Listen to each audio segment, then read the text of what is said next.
Welcome back once again. Today we are going to start a new chapter of class 6th English from the book English Weaves, and the chapter name is Crusoe Grows Food. So let's start. इसके question answers का link आपको description में मिलेगा, तो आप वहां से देख सकते हैं. Imagine you were lost in a new place with no one to help you. कल्पना कीजिए कि आप किसी नए स्थान पर गए हैं और खो गए, जहां आपकी मदद करने वाला भी कोई नहीं है. You did not know anybody in this place. और आप इस स्थान पर किसी को भी नहीं जानते. You were very hungry as you had been trying to find your way for quite some time and also tried finding out how to get something to eat. और आपको जब भूख लगती है, आप बहुत भूखे हैं, काफ़ी समय से आप रास्ता खोजने की कोशिश कर रहे हैं और भोजन पाने का उपाय भी ढूंढ रहे हैं. डिस्कस इन ग्रुप्स ऑफ 4 और tell the class what you did to find the food. तो एक ग्रुप बनाइए और उसमें इस बात पर चर्चा कीजिए कि आप भोजन खोजने के लिए क्या करेंगे. चलिए स्टोरी देख लेते हैं. The man in this story, Robinson Crusoe, was marooned on a lonely island for 28 years. तो इस कहानी में जो व्यक्ति है जिसका नाम है रॉबिन्सन क्रूजो, 28 वर्षों तक एक ऐसे द्वीप पर फंसा रहा जो लोनली, निर्जन था. निर्जन का मतलब होता है वहां पे कोई नहीं था. Initially for a few years he was all alone and had to find ways to keep himself alive. शुरू के कुछ सालों में वह बिल्कुल अकेला था और उसे अपने जीवन को बचाए रखने के लिए जो भी तरीके खोजने पड़े उसने खोजे. Read this story to find out what Crusoe decided to live on with confidence. तो ये कहानी पढ़िए और जानिए कि क्रूजो ने आत्मविश्वास के साथ किस पर निर्भर होकर जीने का निश्चय किया. Many say Robinson Crusoe is based on a true story. बहुत सारे लोग ये कहते हैं कि रॉबिन्सन क्रूजो की जो कहानी है वो एक सच्ची घटना पर आधारित है. The real Robinson Crusoe was a Scotsman named Alexander Selkirk. When he was 19, Selkirk ran off to become a seaman. तो वास्तविक रॉबिन्सन क्रूजो एक स्कॉटलैंड का व्यक्ति था जिसका नाम अलेक्जेंडर सेल्कुक था. वह जब 19 वर्ष का था, जब उसकी उम्र 19 साल की थी, तो वो घर से भागकर नाविक बन गया, नाव चलाने वाला. In 1704, he was left behind on the island of Juan Fernandez. और 1704 में उसे जुआन फर्नांडिस द्वीप पर छोड़ दिया गया. He spent 4.5 years there before he was rescued. और उसने उस द्वीप पर 4 साल और 6 महीने यानी 4.5 साल तक वहीं पर बिताए. फिर बाद में उसे रेस्क्यू यानी बचा लिया गया. Defoe extended this to 28 years in his novel. Defoe ने अपने उपन्यास में इसकी अवधि को बढ़ाकर 28 वर्ष कर दिया. I had now been in this unhappy island for about 10 months. वो कहते हैं मैं अब इस दुर्भाग्यपूर्ण द्वीप पर लगभग 10 महीने से रह रहा था. I firmly believed that no human shape had ever set foot upon this place. और मुझे पूरा विश्वास था, फर्मली बिलीव मतलब पूर्णता विश्वास हो गया था कि इस स्थान पर कभी किसी मनुष्य ने कदम नहीं रखा. Having now found a place to live, I had a great desire to explore the island. अब जब मुझे यहाँ रहने के लिए स्थान मिल गया था, तो मुझे इस द्वीप को खोज करने की तीव्र इच्छा हुई. एक्सप्लोर करना यानी मैं ये देखूं कि इस आइलैंड पर और क्या क्या है. I went up to creek. मैं एक छोटी नदी, नाले के किनारे जो ऊपर की ओर गया. In this part I found melons upon the ground and grapes upon the trees. जब मैं इस किनारे के ऊपर पहुंचा तो इस भाग में मुझे जमीन पर खरबूजे, वाटर मेलन जो थे, खरबूजे मिले और पेड़ों पर अंगूर लगे हुए थे. ये देखिए, ये पेड़ है, इस पे अंगूर लगे हैं और नीचे जमीन पर, इस फ्लोर पर ये watermelon. The vines had spread over the trees. Vine होती हैं क्रीपर्स, लताएं. And the cluster of grapes were very ripe and rich. तो वो बताते हैं लताएं पेड़ों पर फैल गई थीं और अंगूर के गुच्छे बहुत अच्छे तरह से पके हुए और बहुत ही रसीले और स्वादिष्ट थे। This was a surprising discovery and I was very happy. मेरे लिए ये एक आश्चर्यजनक खोज थी और मैं बहुत ही ज़्यादा प्रसन्न खुश था। I decided to cure and dry the grapes in the sun and keep them as raisins. तो जब हम अंगूरों को सुखाकर जो ड्राई फ्रूट बनाते हैं उसे हम किशमिश कहते हैं। तो उन्होंने भी तय किया कि मैं अंगूरों को धूप में सुखाकर सुरक्षित रखूंगा और उन्हें किशमिश के रूप में प्रयोग करूंगा। By August, the grapes I had hung up had perfectly dried. और अगस्त तक जिन अंगूरों को मैंने टांग कर रखा था वो पूरी तरह से सूख चुके थे। I took them down from the tree and I was very happy I did so. So the rain which followed would have spoiled them and I would have lost the best part of my winter food. तो उन्होंने बताया कि उन्होंने उसको टांग रखा था और वो पूरी तरह से सूख गए थे और बताते हैं कि मैंने उन्हें पेड़ों से उतार लिया और मुझे बहुत खुशी हुई कि मैंने ऐसा किया, क्योंकि बाद में जो बारिश का समय आ रहा था, जो वर्षा हुई वो उनको खराब कर देती और मैं अपने सर्दियों के भोजन का सबसे अच्छा हिस्सा खो देता, क्योंकि उन्होंने उसको सर्दियों के लिए बचा के रखा था। I had above 200 large bunches of them. और उन्होंने बताया कि उनके पास 200 से अधिक बड़े बड़े गुच्छे थे अंगूरों के, जो अब किशमिश बन चुके थे। I had saved the few ears of barley and rice which I had so surprisingly found spring up. मैंने जौ और चावल की वे थोड़ी सी बालियां बचाकर रखी थी जिन्हें मैंने आश्चर्यजनक रूप से उगते हुए पाया था स्प्रिंग के समय।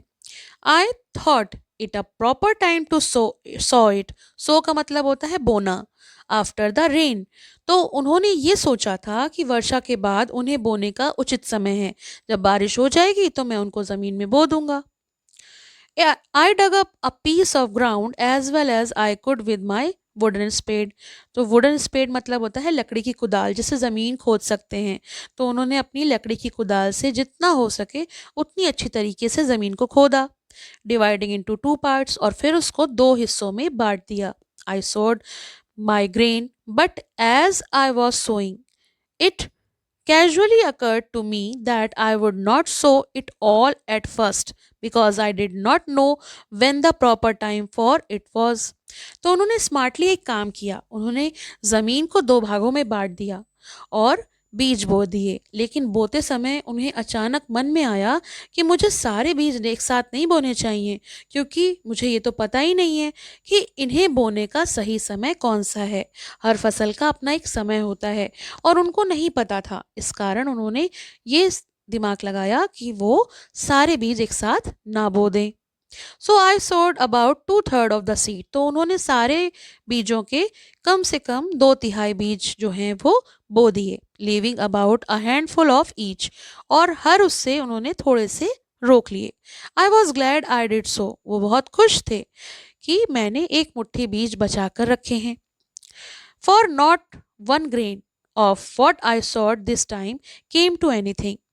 और ऐसा उन्होंने क्यों किया? क्योंकि इस बार जो बीज मैंने बोए थे उनमें से एक भी दाना नहीं उगा, तो उनके पास कुछ भी नहीं बचेगा। इस कारण उन्होंने ऐसा किया। The dry months following. इसके बाद आए सूखे महीनों में मिट्टी में नमी नहीं थी। सूखे महीने जो होते हैं उनमें बारिश नहीं होती। The earth had no moisture to assist its growth. और इससे फसल को बढ़ने में सहायता मिल सकती थी, लेकिन जब नमी नहीं थी तो उन्हें सहायता नहीं मिली, मॉइस्चर नहीं मिला। The next time I sought for a more moist place to make another trial in. अगली बार मैंने अधिक नम स्थान खोजा ताकि वहां एक बार और प्रयोग कर सकूं, फिर से उनको बो सकूं। ट्रायल करना यानी कोशिश करना। I dug up a piece of ground near my new hut and sowed the rest of my seed in February. तो उन्होंने पहले तो उस समय बोया था और एक मुट्ठी बीज जो हैं बचा के रखे थे। इस बार उन्होंने अपनी नई झोपड़ी के पास की जमीन का एक टुकड़ा खोदा और फरवरी महीने में बचे हुए बीजों को बो दिया। This, having the rainy months of March and April to water it, sprung up very pleasantly and yielded a good crop. लेकिन इस बार जब उन्होंने फरवरी के महीने में उनको बो दिया तो उन्हें मार्च और अप्रैल के बरसाती महीनों में इसे पानी मिला और इसलिए ये बहुत अच्छे से उगे और फसल भी अच्छी हुई। इट अ स्मॉल यील्ड, फसल थोड़ी सी कम थी, but this experiment made me a master of my business. लेकिन इससे मुझे मतलब मैं अपने काम में मास्टर हो गया, क्योंकि जो फसल उन्होंने बचे हुए बीजों से उगाई थी वो काफ़ी अच्छी हुई। और उपज कम होने के बाद भी ये प्रयोग जो है मुझे पूरी तरीके से ज्ञान दे गया। मुझे अच्छे से पता लग गया कि अब मुझे क्या करना है। I knew exactly when the proper season was to sow. और अब मुझे सही समय पता लग गया कि कब मुझे इन बीजों को बोना चाहिए। And that I might expect to harvest every year. और इसके बाद मैं हर साल 2 बार फसल की उम्मीद कर सकता हूँ। In the months of November and December, I expected my second crop of barley and rice. नवंबर और दिसंबर के महीनों में मुझे जौ और चावल की दूसरी फसल की आशा थी। उम्मीद थी कि जो सेकंड टाइम है वो ये है, नवंबर और दिसंबर का। The ground I had manured and dug up for them was not great. तो वो बताते हैं जिस जमीन को मैंने खाद डाली थी और जिसे मैंने खोदा था उस बीजों के लिए वो बहुत बड़ी नहीं थी। My seed of each was not abundant. और मेरे पास बीज भी अधिक मात्रा में नहीं थे। I had lost one whole crop by sowing in the dry season. क्योंकि मैं पूरी फसल को सूखे मौसम में बोने के कारण पहले ही खो चुका था। जब मुझे सही पता नहीं था तो वो सारे बीज मैंने बो दिए थे और फसल हुई ही नहीं थी। Now that my crop promised very well, I was in danger of losing it all of enemy of several shot. जब मेरी फसल बहुत अच्छी दिखाई दे रही थी तो मुझे कई प्रकार के शत्रुओं से खो देने का खतरा भी था। क्योंकि देखिए जब फसल होती है तो उसमें कई प्रकार के शत्रु जैसे चिड़िया हैं, कीड़े हैं, ये सब हो जाते हैं, तो उन्हें उससे खतरा था। First the goats and hares. तो सबसे पहले वो कहते हैं बकरियां और खरगोश। Who tasting the sweetness of the blade lay in it night and day and as soon as it came up ate it. तो वो बताते हैं सबसे पहले बकरियां और खरगोश जिन्हें फसल की कोमल पत्तियों की मिठास चख ली थी, दिन रात वहीं पड़े रहते थे और जैसे ही फसल उगती उसे खा जाते थे। तो ये उनके लिए खतरा थे। I got my land totally well fenced in about 3 weeks time. मैंने लगभग 3 सप्ताह में अपनी जमीन के चारों तरफ अच्छी तरह से बाड़ा लगा लिया था, घेर लिया था। I shot at some of the creature in the day time. मैंने दिन के समय में कुछ जानवरों को गोली मार दी। I set my dog to guard it in the night. और रात के समय में मैंने अपने कुत्ते को पहरा देने के लिए लगाया। Tying him up to a stake at the gate where he would stand and bark all night long। और उसे फाटक पर एक खूंटे से बांध दिया जहां वो पूरी तरह से खड़ा होकर रात भर भौंकता रहता था। In the little time the enemies left the place. थोड़े ही समय में मेरे जितने भी दुश्मन थे वो जगह छोड़कर जा चुके थे। And the corn grew and began to ripen. और उसके बाद मेरा जो कॉर्न था, जो मेरी फसल थी, उसने उगना शुरू किया और अनाज जो है बढ़ने भी लगे और पकने भी लगे।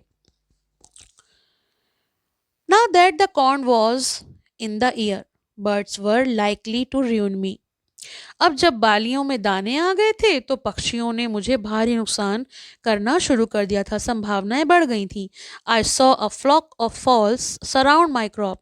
मैंने अब देखा कि पक्षियों का एक झुंड मेरी फसल के चारों ओर मंडरा रहा था। They were going to nibble at them. वो उस फसल को कुतरने वाले ही थे।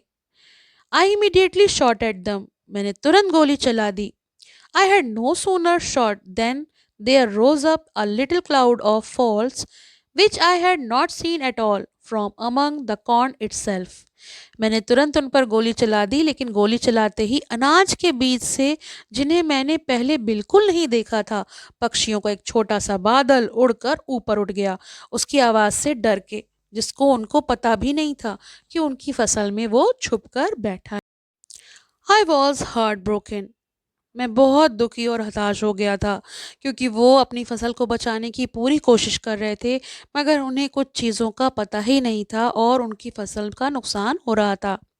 I foresaw that in a few days they would devour मतलब गटकना, all my hopes that I would be starved and never be able to raise a crop.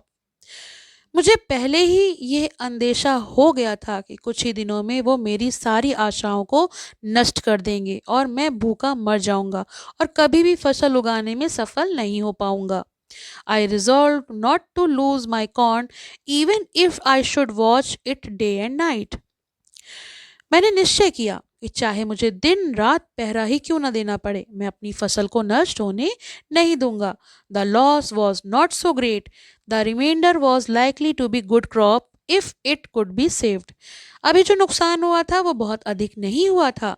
यदि जो बची हुई फसल है वो बचा ली जाए तो मेरी अच्छी फसल यानी उपज जो है वो अच्छी होगी। I stayed by it with a loaded gun. मैं भरी हुई बंदूक लेकर वहीं डटा रहा कि कोई भी आए तो मैं उसको ना छोड़ूं, मार दूं। But I was no sooner out of their sight than they drop down one by one into the corn. इतना ज्यादा कड़ी मेहनत के बाद भी जैसे ही मैं उनकी नजरों से ओझल होता, वो एक एक करके फिर अनाज पर उतर आते थे। आई हंग अप स्केयर क्रोज। मैंने डरावने पुतले टांग दिए। Now I could square them away for good. और अब मैं पूरी तरह से उन्हें भगा सका। The fowls not only did not come at the corn, but they also forsook that part of the island, and I could never see a bird near the place as long as my scarecrow hung there. अब ये जो काम था ये सफल रहा। अब मैं पूरी तरह से उनको भगा सका। पक्षी न केवल फसल के पास आना बंद कर दिए, बल्कि उन्होंने द्वीप का एक हिस्सा भी वहां से छोड़ दिया, उस हिस्से को ही छोड़ दिया। और जब तक मेरा पुतला वहां टंगा रहा, उस जगह के आसपास एक भी पक्षी नहीं दिखाई पड़ा। In the latter part of December I reap my corn. और दिसंबर के अंतिम दिनों में मैंने अपनी फसल काट ली। इससे उनकी जो फसल थी वो तैयार हो गई, जो चिड़िया उनकी खराब कर देती थी। I guess that I had near 2 bushels of rice and about 2 bushels of half a barley. उन्होंने अनुमान लगाया कि मेरे पास लगभग 2 बुशल चावल और लगभग 2.5 बुशल जौ था। ये वो वेट करके बता रहे थे, अंदाज अपना अनुमान लगा के। I decide not to taste any of this crop but to preserve it all the seed against the next season. उन्होंने ये निश्चय किया कि मैं इस फसल का एक भी दाने खाने के लिए उपयोग नहीं करूंगा, बल्कि अगले मौसम के लिए पूरा अनाज बीज के रूप में सुरक्षित रखूंगा, जिससे कि मैं आने वाली समय में फसल को उगा सकूं। In the mean time I began to learn to clean the corn and make bread. कुछ ही समय में मैंने अनाज को साफ करना सीख लिया और उससे रोटी बनाना शुरू कर दिया। मतलब मैं रोटी बनाना भी सीख सका। You could say that now I worked for my bread. अब आप मुझे कह सकते हैं कि मैं अपनी रोटी के लिए मेहनत करने लगा था। I had now enough seed to sow above an acre of ground. और अब मेरे पास इतना बीज हो गया था कि मैं 1 एकड़ से अधिक भूमि पर खेती कर सकता था। I sowed my seed in 2 large flat pieces of ground as near my house, and I could find them and fence them in with a good hedge. तो मैंने अ, अपने बीज 2 बड़े समतल खेतों में बोए, जो मुझे अपने घर के जितना पास मिल सके। मतलब जितना भी उनके घर के आसपास का जगह थी, उन्होंने वहाँ पर उनको बोया। उन्होंने अच्छी तरह झाड़ियों की बाढ़ से उसको घेर दिया, जिससे कि कोई दुश्मन उनके खेतों में घुसकर उसे नुकसान ना पहुंचा सके। In a year's time I knew I should have a living hedge that would not want too much repair. और 1 वर्ष के भीतर ही मुझे पता था कि ये बाढ़ एक जीवित बाढ़ बन जाएगी, जिससे अधिक मरम्मत की आवश्यकता नहीं होगी। I reaped my corn in its season and carried it home. मैंने फसल समय पर काटी और उसे घर ले आया। The increase of the corn now yielded me so much that I had about 20 bushel of the barley and lot more of the rice. तो वो कहते हैं कि अब मेरी फसल में बढ़ोतरी होने लगी, मुझे इतना अनाज मिलने लगा कि मेरे पास लगभग 20 बुशल जौ और उससे भी अधिक मात्रा में चावल हो गए थे। I resolved to begin to use it freely, और फिर मैंने उसे जो खुलकर उपयोग करने लगे, मतलब पहले वो बचा बचा के रखते थे, उसे इस्तेमाल नहीं करते थे, पर अब मैं उसे खुलकर उपयोग कर पाऊंगा। I also wanted to see the quantity would be sufficient for me for a whole year, so that I did not have to sow for more than once a year.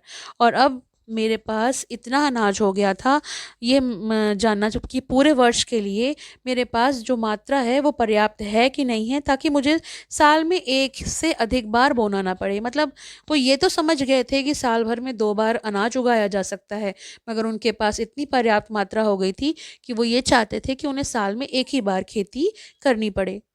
I found that 40 bushel of barley and rice were much more than I could consume in a year.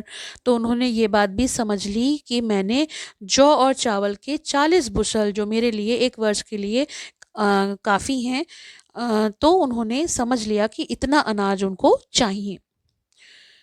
I learned I learned to look more upon the bright side of my condition and less upon the dark side, and to consider what I enjoyed rather than what I wanted. तो मैंने अपनी स्थिति के जो उजले पक्ष थे, जो अच्छी चीज़ें थी, मैं उस पर अधिक ध्यान देने लगा, ना कि इसके कि जो मेरे अंधेरे पक्ष, तो उसकी मैंने आदत डाल ली थी कि मैं उस पर ध्यान ना दूं, यानी अपनी गुड कंडीशन को ध्यान दूं और बैड कंडीशन को ध्यान ना दूं। और इस बात पर भी ध्यान देने लगा कि मेरे पास क्या है, ना कि इस पर कि मुझे क्या चाहिए। All our discontent about what we want appeared to me to spring from the want of thankfulness for what we have. जो कुछ हमें नहीं मिला, उसके कारण होने वाला हमारा असंतोष, मुझे ऐसा लगा दरअसल हमारे पास जो है, हमें उससे खुश होना चाहिए, जो हमने उत्पन्न किया है। हमें जो मिला है, हमें उसमें संतोष करना चाहिए। हमारी जो पॉजिटिव चीज़ें होती हैं, हम पे उस पे ध्यान देना चाहिए। तो ये तो चैप्टर का एक्सप्लेनेशन हो गया। इसके क्वेश्चन आंसर्स का लिंक आपको डिस्क्रिप्शन में मिलेगा, तो आप वहाँ से देख सकते हैं।